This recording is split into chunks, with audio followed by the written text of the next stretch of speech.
Thank you, everybody. Appreciate you coming and being here at our Making, Moving, and Marketing Power panel. My name is Andy Buntrock, and I'll be your moderator today. Pleased to be joined by Dale Johnson. He's the Vice President and Plant Manager of the Synfuels Plant, or Dakota Gas. I'm also joined by Tom Christensen. He's the Senior Vice President in Transmission of Engineering and Construction. And then I'm also joined by Troy Tweeten, the Senior Vice President of Operations. And last but not least is Val Weigel. She's our Director of Asset Management and Commodity Strategy. So I think what we'd like to do to kick things off today is we want to talk a little bit about a slide that we had left you with in 2019. So if anybody remembers anything prior to the COVID year, at the annual meeting, we had left you with this slide, and essentially what this slide is it's a look at what the products and the services are that your cooperative G&T serve you.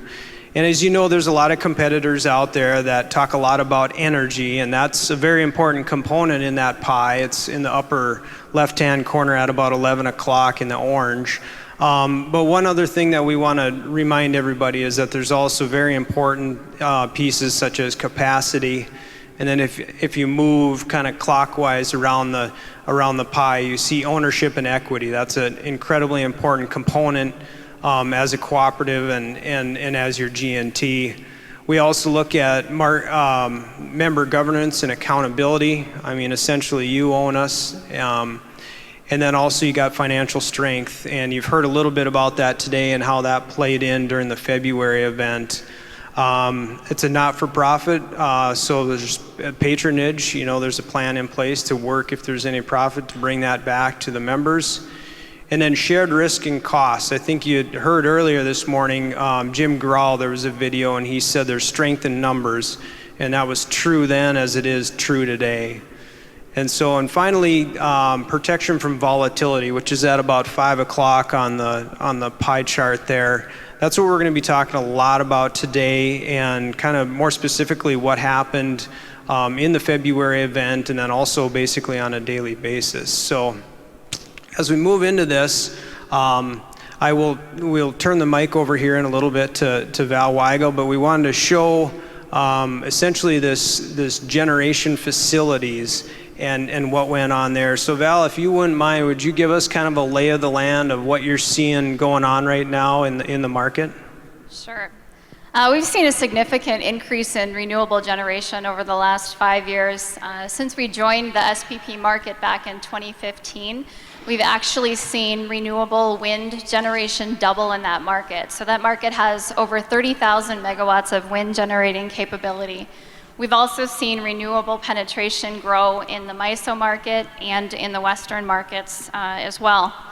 So in addition to all of the renewable generation that we're seeing on the grid, we're also seeing very high natural gas prices. We are in a gas price environment that we have not seen since 2014. So that really creates, on a day-to-day basis, we see some really different pricing in the energy markets. On days where we have a lot of wind generation, we can see negative prices all day long. And the next day, when wind generation goes away and gas units become our marginal unit, we can see much higher prices in the energy market. So on a day-to-day basis, we see a lot of change. The markets have worked to adapt to the different generation mixes. They've changed market rules in order to ensure grid reliability. And a couple of themes that were mentioned earlier when Todd spoke were adaptability and innovation. And you can be assured that the Basin team is adapting to capture the opportunities that are created from these changes. And you can also be assured that the Basin team is very innovative in evaluating and executing new strategies to take advantage of opportunities that are created. Thank you, Val.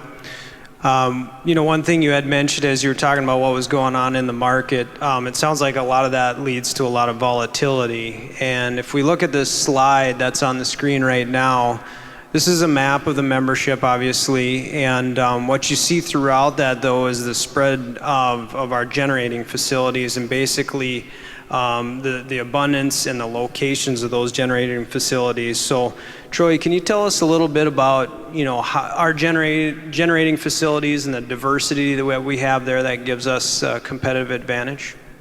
Yeah, at Basin Electric, we build and maintain a wide variety of generator types, including coal, natural gas, oil, diesel, hydro, wind, recovered waste heat, and soon to be solar. And as you look at the map, you can see that not only having the diversity of the different generator types, it also ensures reliability to our membership through the geographic dispersion that we have across all the states in our service territory.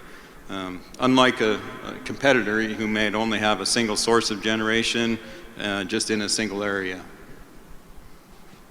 The other thing, looking at that map, just look at the diversity north, south, east, west, and then obviously even within that geographic area there's different types of loads from agricultural to industrial, and we've had obviously the growth in the Bakken's been important to us, but in the past we've had growth in coal bed methane, we've had ethanol plants and so on, but a wide geographic diversity as well as diversity within the types of loads as well.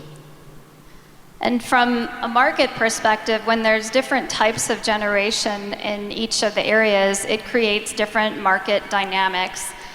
We have participation in the MISO market on the Eastern Interconnect, participation in the SPP market, in the Western bilateral markets, and in the WICE market. We have load that we serve in Montana. And what we are able to do, because we have this diverse footprint, is we have the ability to serve our loads with lower cost resources from some of the other markets at times. We have firm rights on the DC ties, which allow us to accomplish some of these, capturing some of these lower cost options to serve our loads. Now we'll take you back just for a little bit to remind you in 2020, Basin Electric and the members engaged on a very comprehensive survey. We got the help of Paulson Marketing out of Sioux Falls, South Dakota, that helped us really dig in, and many of you were involved in this, but to really identify what are the key issues to our membership. And out of that came this list, and it's a top 10, I guess, of key issues that we're working through. And obviously Basin Electric and the members are working through all of these. But today what we'd like to do is just pluck off those top two. Number one, affordable rates, and number two, reliable power, and talk specifically about those and how your GNT is working to get that done. So Tom, can you kind of take us back a little bit during the February event and tell us what happened here and what went down during that time period? Well, and this map kind of shows it. It's a bit busy, but the takeaway on this is the depth and the width of the cold weather that descended. And looking at this map, there's sub-zero temperatures that extended well into Texas, and that certainly had impacts on load levels, but also it had impact on generation. And ERCOT, which you see is the primary portion or the majority of the portion of Texas, and we'll talk a little bit more about that too. But a lot of cold weather impacted generation availability.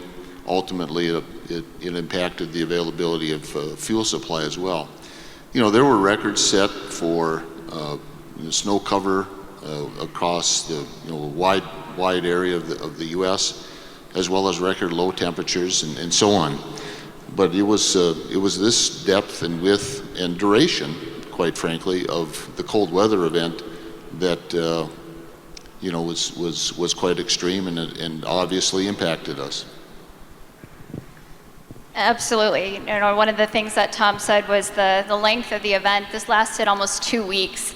We were starting to get notifications from the market back on February 8th, and the weather event finally started winding down around February 20th. So it was quite an extensive period of time where we experienced the cold weather. Some of the highest hourly market prices that we saw during this time frame. In the SPP market, we saw prices of over $4,100 per megawatt hour. In the MISO market, around $600. and in the Western market up to about $800. And another thing that makes this weather event unique is that it was the largest controlled load shed event in US history. So Val, you said the word controlled, and so that brings up a good topic. We all know that there were some members that were interrupted during this event, and Tom, can you tell us a little bit more about what essentially happened there during that interruption and why that happened?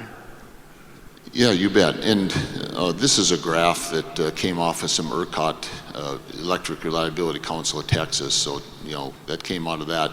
But it shows frequency on a vertical scale and over a duration of time here. One of the basic tenets of control area, that's an old term, balancing area now, operation is generation follows load.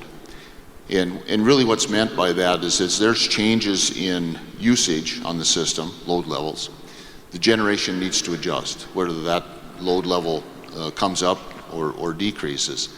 The generation needs to adjust. And maybe a good analogy here is a vehicle going down the road with the cruise control set.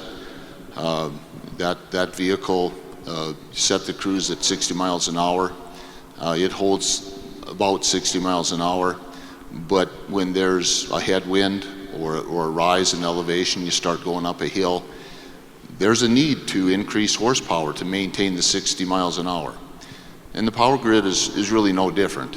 You need to maintain 60 hertz or very close to it during those changing conditions. And what typically happens when the load increases, 99.9% of the time, generation will follow. And it will increase and it will keep that frequency at 60 hertz or very near to it.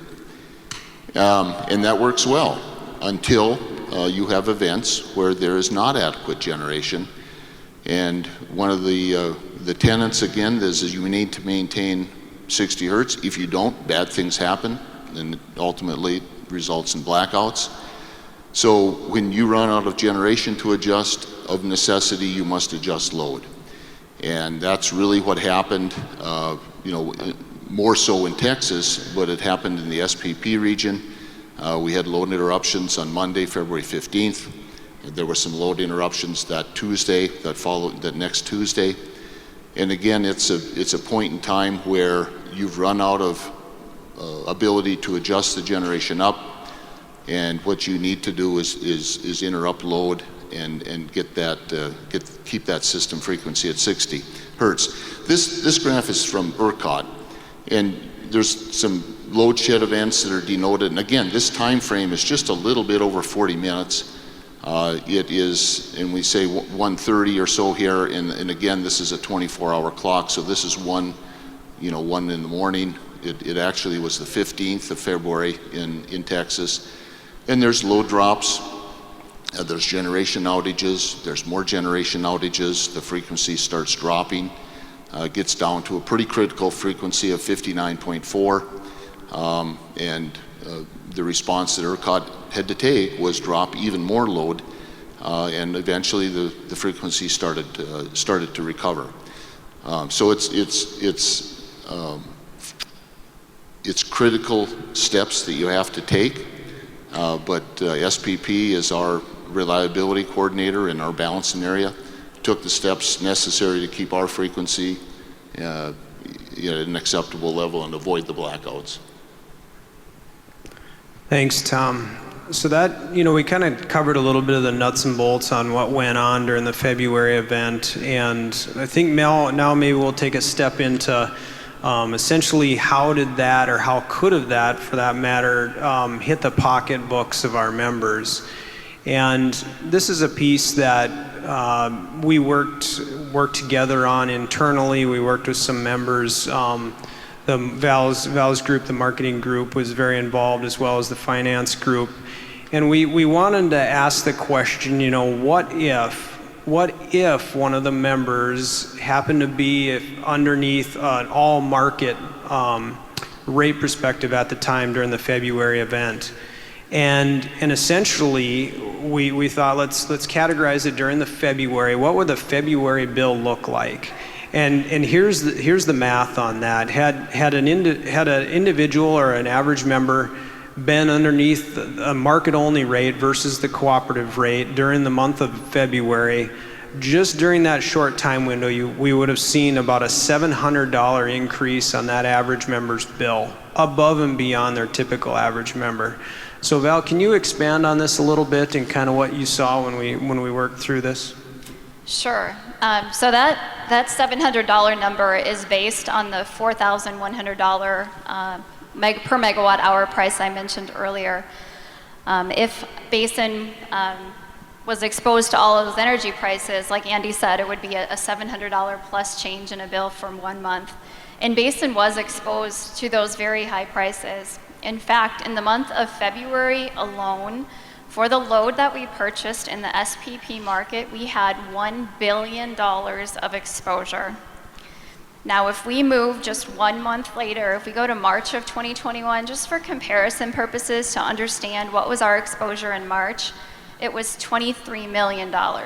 So that's 2% of what it was in the month of February. So it really helps to understand what the magnitude of that exposure was. But because we have a generation portfolio, all of the resources that Troy referenced earlier on the graph, because we have generation in the SPP market that we own and we have generation from purchase power agreements, those generators are also receiving those high market prices that we saw in the market during that time frame. And what that does then is it hedges that $1 billion of exposure that we have on a monthly basis, on a daily basis. And so through that month of February, we were able to hedge away or mitigate 90% of that exposure that we experienced in the market. And during that time frame as well, like Andy said, no additional costs were passed back to the membership. So no additional costs were passed back through any sort of fuel adjustment clause or any other means. In addition to, we mentioned the generation that helped us to weather the storm, the purchase power agreements, any kind of congestion hedging or fuel hedging that we did to mitigate that exposure. Basin's strong liquidity position and financial strength also helped us to get through that time frame. And I did mention 90%, so the question is probably, well, why weren't we able to mitigate 100% of that exposure?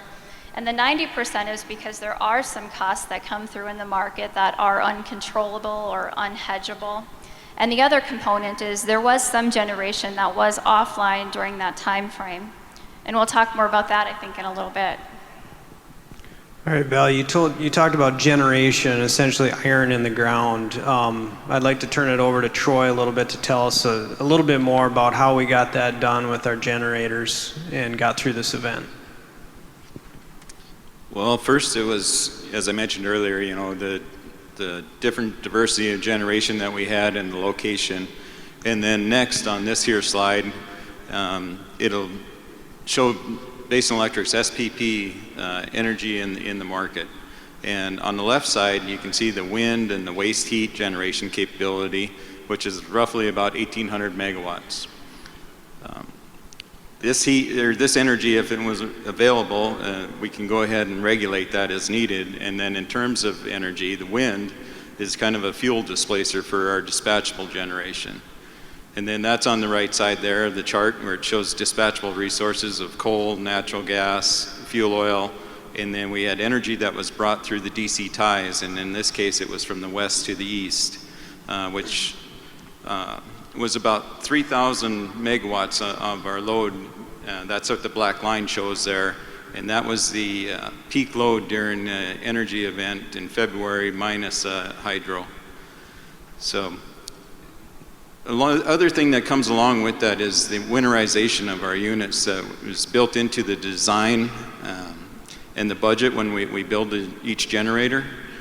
We take into consideration the lowest temperature and look at making sure that that unit can run in the extreme cold of the region.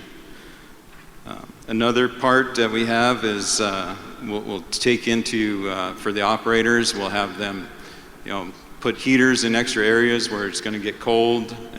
We also do extra equipment checks on the equipment in the cold weather. One other example of the budget side of it, at Deer Creek Station there for the HRSG, we put an enclosure on that unit, and that costs about $10 million.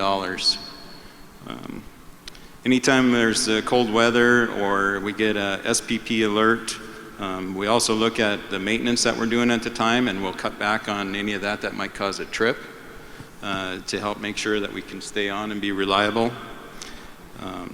As you can imagine, or some of you remember, back in February when the event happened, we had cold weather before that, and then when it really got cold, we had 3 units. There was 2 at LRS and 1 at Dry Fork that were having some problems and needed to come offline.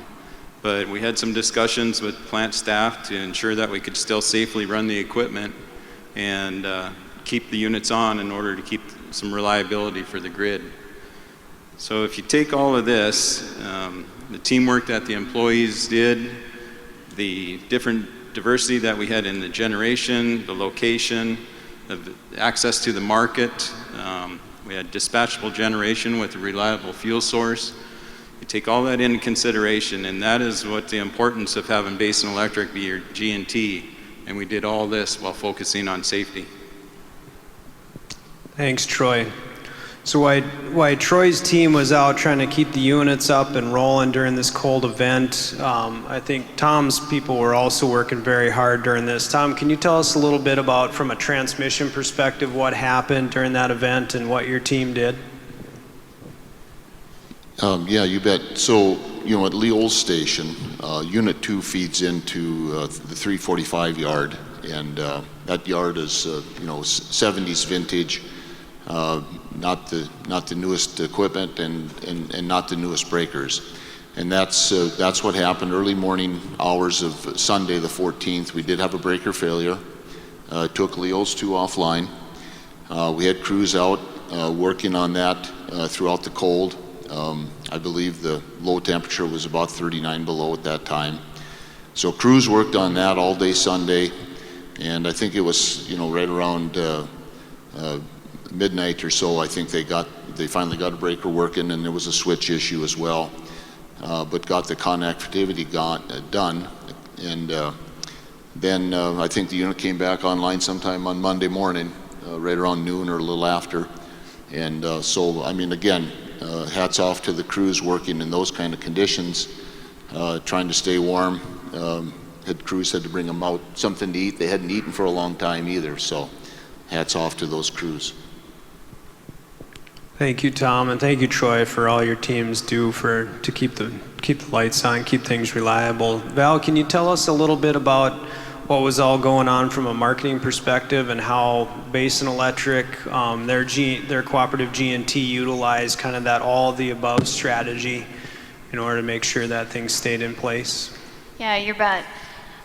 Just also, Andy, you thank Tom and Troy. I know our marketing team was watching energy prices in the market, and then we, have some of the units come offline, and we were sure grateful for all the work that your teams did to make sure those units could get back online and continue to run safely in the market. So we were very grateful for all the work that was done during that time frame. I know weather conditions were not fantastic. That picture probably wasn't quite what it looked like that night when your crews were out working. But yeah, as an aftermath, when we look at the week-long weather event here, this graph, I think, does a great job of visually depicting our all-of-the-above energy strategy. The black line on this graph shows our hourly member load during the time frame. And during this time frame, our peak hourly member load was a little bit over 3,000 megawatts. Then if you look at the colors, you can see all of Basin's generation types reflected. The blue is our coal, and this is in the SPP market. The dark green is our waste heat units. The brighter green is wind. Dark burgundy is our fuel oil. Orange is gas. The blue is the tie transfers, so that's when we're bringing power over from some of the units that Troy talked about keeping online from the west. And then again, that dark line is our load that was coming in. And as you walk through the graph, as you walk through time, I think it helps to point out a couple really strong benefits from being in an RTO. When we lost LOS2, that was on the 14th, and you can see there where that blue line goes down, and you can see there's a gap between our load and the generation that we have that can hedge our load. But by being in an RTO and by being in a market, we are able to lean on other resources that can then provide that energy to our membership. As we move through time, you can see where our resources actually start to increase beyond the load levels. And what that allows for is it allows for our resources to capture some of those high prices that are occurring during those time frames.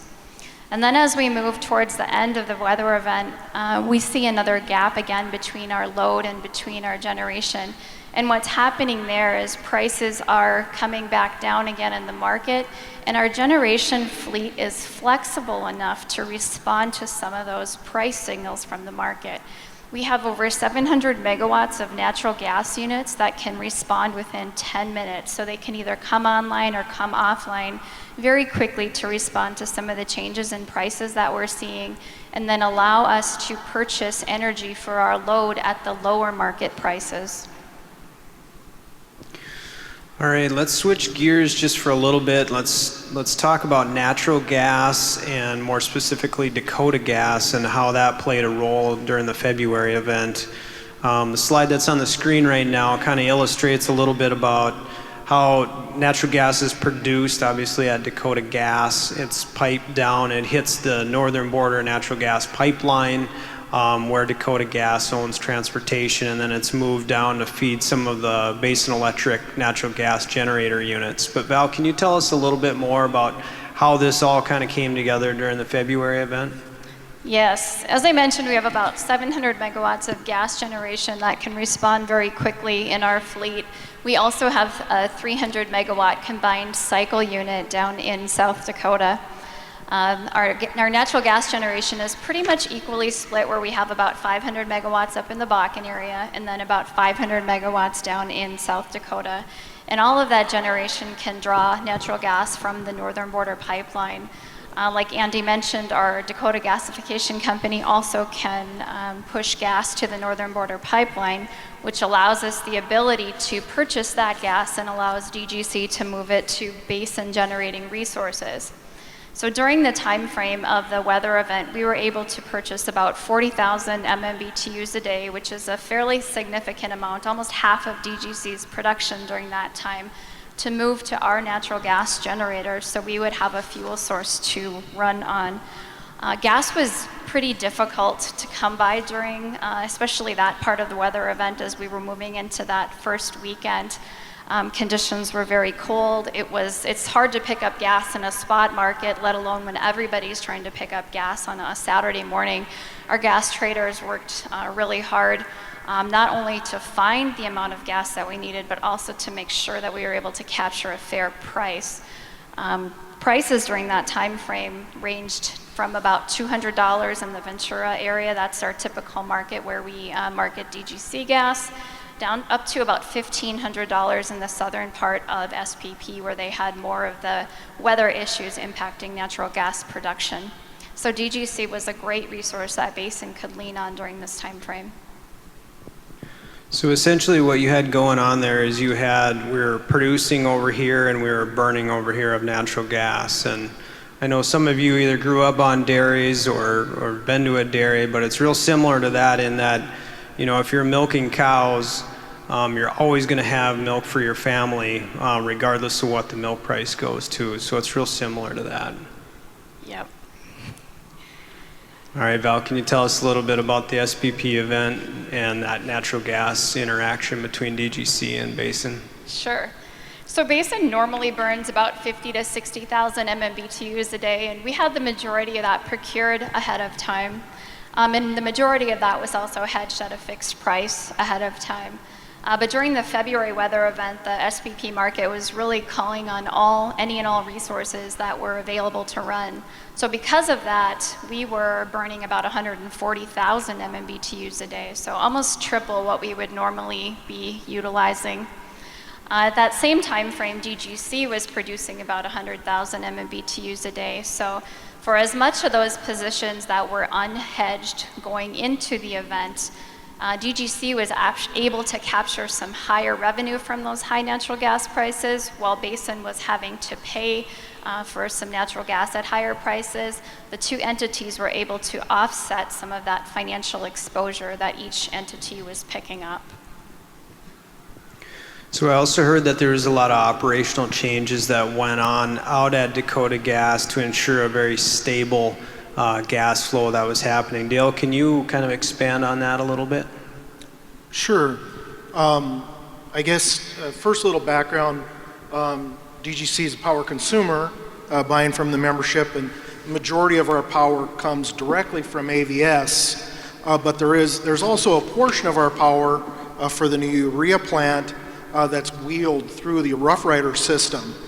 So in this situation, you know, as a consumer, we're really not familiar with what an energy emergency really means, but we certainly understood when our marketing group and Rough Rider Electric were asking us to shed load. So we took this situation, we stepped back for just a second, and to understand, you know, what could we do to reduce load. And that was, of course, our first priority, to shed that load and shed it quickly. And then next was to really look at that natural gas production. As Val mentioned, the prices were high, the demand was tremendous for that natural gas. And, you know, in the bullet, I say we had stable natural gas. You know, we have the opportunity to do some product switching, but in this particular case, we were able to purchase gas because of our location relative to the Bakken and the firm transport that we have in the Northern Border Pipeline. We could purchase gas from the Bakken at a lower cost than the equivalent ammonia production cost or value. So we were able to keep the ammonia plant on at full rates. And then, you know, as the other guys talked about, it was extremely cold, and just like the other facilities were built to run in the winter. But in this case, you know, the best way to keep running to keep things thawed is to just keep it running, and keep it running as hard and fast as we can. So, you know, to drill a little bit into, you know, what we did for load shedding, one of the main things we did was we immediately cut our urea plant rate in half, and that really helped out on the Rough Rider side of the system. We shut down our liquid CO2 production. Again, that's fed off the Rough Rider side. And then we did a lot of things, like we really took advantage of the equipment that we have at the plant. In a lot of applications, we have steam-driven equipment in parallel with electric-driven equipment. So we were able to swap those drivers around, again, to reduce our power consumption. And then we did things like look at unnecessary utilities. And, you know, for example, when it's 15 or 20 below zero, you really don't need your cooling tower as much. So we were able to shut down some cooling tower fans, those sorts of things. Again, saving a little bit of power. And, you know, I think, again, you know, we're not really familiar with these energy emergencies, so, you know, I don't know that we were necessarily completely prepared. But, you know, now that we've seen this and we've experienced it, I think there's a lot more options in the future to even save more load. All right, thank you, Dale. Talking about load shedding, Troy, can you tell us a little bit more about what you saw that went on out at the Coteau mine, and what they did with the drag lines out there to conserve energy? Yeah, we worked with the Coteau mine to take their drag lines out of service, which saved about 6.5 megawatts. And this was a joint discussion. You know, we had to talk about making sure everybody had a reliable fuel source yet going into it for the next few days. We were looking like the weather was going to break in a couple of days, so we had to see if they could safely walk the drag lines back off of the high wall and then be able to lay them down and protect them in that minus 20 degree weather. And then with the cuts that DGC had made, you know, as Dale mentioned earlier, that reduced our usage by about 17 megawatts for Basin Electric and Rough Rider. Well, across the whole co-op membership, we cut approximately 160 megawatts in the SPP. All right, thanks, Troy. Val, can you tell us a little bit more? Is this February event, is this a one-time thing? Has it happened before? Do you see it often, or is this something we won't see again for 100 years? Or expand a little bit more about that, and how our GNT is basically working around this and helping ensure we got reliable and affordable power. Absolutely. Well, the February weather event certainly was impactful, and it sure was. It was a doozy, compared to some of the other things that we've seen. One of the drivers, again, being it was so long in nature. But if you look over the last couple of years, and we've talked a lot about the SPP market today, but if you look on the west side of our grid, for example, go back to 2019 through 2021, we can also see that we've had significant price spikes over that time frame as well. And some of these events are weather driven, some are driven by transmission outage situations, some are driven by generation shortages, and sometimes everything just marries up perfectly, and this leads to higher prices and price volatility. But also, if, not only do we see these price spikes like this periodically, if you would drill into this graph, what you really start to see, and like I mentioned earlier, with more renewable generation in the market, higher natural gas prices, more and more we are seeing continual volatility every single day. So why is it, Val, that we did not, everybody in the audience can see those slides and they can see those large bumps in the pricing. Why is it that we didn't feel that in the member rate? So that's a good question. If we look into the markets and how our generation helps to offset the price for our load, this graph helps to explain it a little bit. The dotted lines here represent the energy prices on an hourly basis. And every day, Basin Electric and all of the other market participants go to the market and they buy power to serve their load, and we pay for load at these prices. But at the same time, we're also offering our generation, whether it be owned or whether it be purchased generation, it's really the same thing in the market. We're offering that into the market as well. And through the market process, the market understands all of the market participants' generation offers. Everyone is submitting the price associated with the megawatts that everybody can produce to. The market runs their magic computer program, and at 1 o'clock in the afternoon, we find out what the most economic mix of generation will be for the next day. And so when we get those commitment instructions from the market and those dispatch instructions, and our resources are responding and they're running in accordance with the requests, our resources are also getting paid the volatile pricing that you see there. And then what happens is we can combine our margins that we're able to capture on our resources with the cost that we're paying for that load, and we come out with that stable blue line there. And that stable blue line, that generation, the purchase power agreements, the congestion hedging strategies, the fuel hedging strategies, that really provides the stability to our rate and allows us to protect our membership from some of the higher price spikes that we do see in the market on a continual basis. So all of us know that commodity prices go up and commodity prices go down. You see that, in the corn and bean and cattle market, and it's no different here. But Val, can you tell us, long term, what has the cooperative GNT done in order to make sure that we maintain that steady blue line versus that chop that's on there? Absolutely.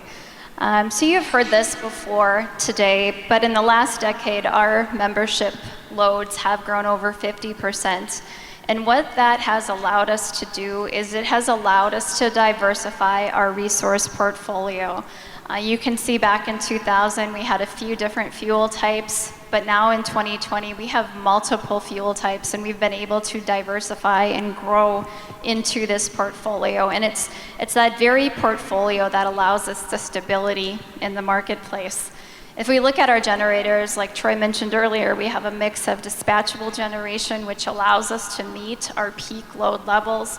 Along with that, we have lower cost renewable energy, which allows us to serve our load at a lower cost. So we have a good mix of both types of resources.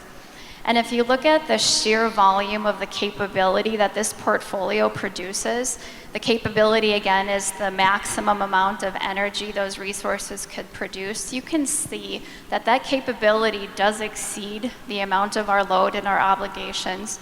And that's there to allow for the intermittency that we do see in renewable resources like wind, and it's there to allow for contingency reserves in our markets. All right, thanks, Val. You know, I think we talked earlier at the beginning of this that there's a lot of competitors out there that just talk about one thing, and that's energy. And I hope today we're able to take away that there's many, many more components to that. And in essence, as you can see on this slide, your cooperative G&T maintains about 7,000 megawatts of generation in order to serve about 4,000 megawatts of member load. So I think with that said, what we'll do now is we'll maybe open this up a little bit to some questions.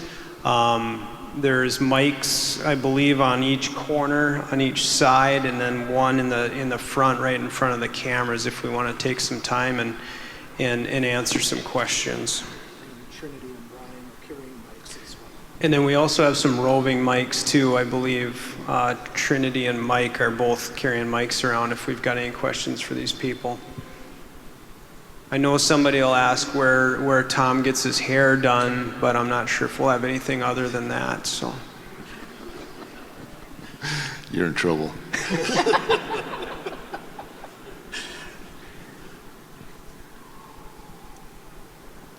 All right, we got a question here in the center. This is Stuart Morgan from Wheat Belt and Tri-State Director.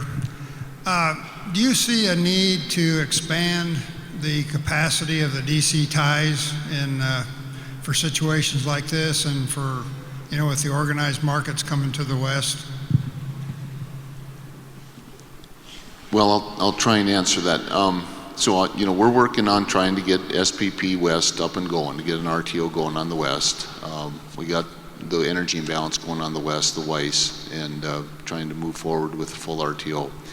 The DC ties, and we have, I think Val touched on it, we have rights in 4 of the DC ties, Miles City, Rapid City, Stegall, Sydney.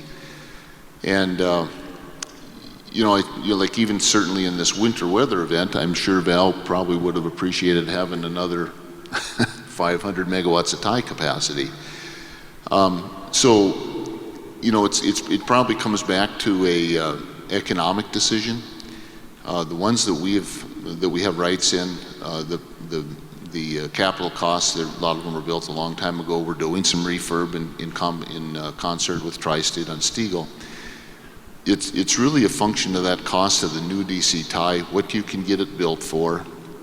The price is not going to be cheap. Along with that is any AC, necessary AC improvements on probably potentially both sides, east and west. So I think after these maybe state it this way, prior to the winter weather event, I think the answer would have been, don't really see the economics. After the winter weather event and some of these higher natural gas prices, I'm not so sure that there isn't some economics that would maybe justify some additional tie capacity. Again, we haven't gone out for quotes on new ties for a long time. What that price would be, don't know. But I suspect I know there's some folks looking at it. So I don't have good firm data, but I suspect the economics are getting a lot closer than they were, say a year ago. All right, thank you, Tom. I think we've got another question way in the back. I realize that with the electric vehicle use that will be coming on, the extra power needed for that we could talk about it all afternoon, but I'm just wondering, how is Basin going to position themselves for if the influx of electric vehicles hits as they say it does? What will you do, or what are you planning to prepare for that?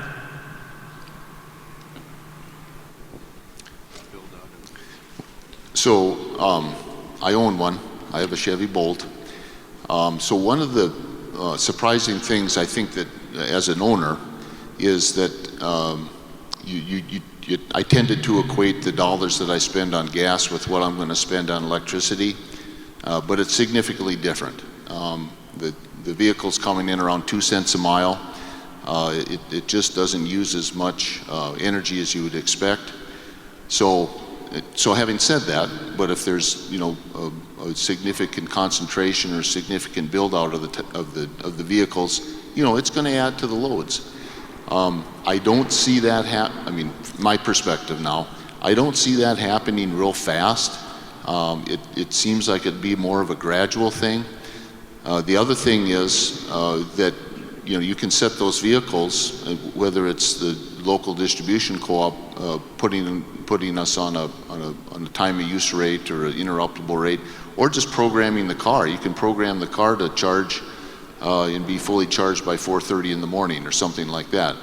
So I think with a little bit of flexibility, a little bit of time of use flexibility, some ability to ease into it, if you will, and not have a widespread adoption immediately over time, it seems like something that can be accommodated. Will it take more energy? Yes. Will there probably in the end be a need for more capacity? Most likely. I think that, but again, that probably gets reflected in the load forecasts that get prepared, and we'll have to, along with everything else that's out there, have to have a plan for resource additions to accommodate. All right, I'm being told we're kind of running out of time here.